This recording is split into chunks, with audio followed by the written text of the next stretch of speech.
Yo, Jan Michael. Kamusta ang panahon? Sabi nila, kalabaw lang tumatanda.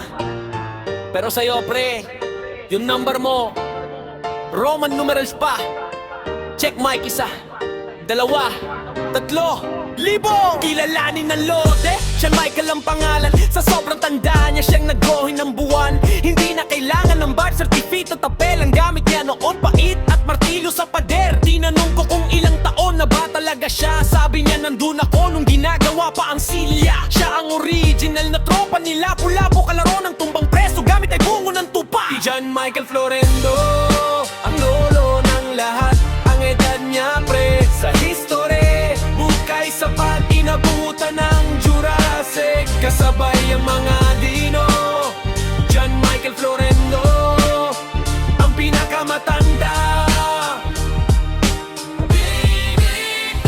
Alam niyo ba nung bata pa si Jan Michael, ang alaga niyang aso, ang pangalan ay T-Rex, na mahal nung naimbento ang apoy. Siya ang unang napasuhan, siya rin ang unang tao na sa dagat ay naligot, nag-shampoohan yung Old Testament sa Bible. Siya ang proof rider sa bawat ng taon. Siya ang laging team leader, ang face mask niya noon gawa pa sa balat ng mamut. Sa sobrang tanda niya, ang memorya niya ay hindi na nalulibot. Pre, wag kang magagalit, ito'y biro-biro lang.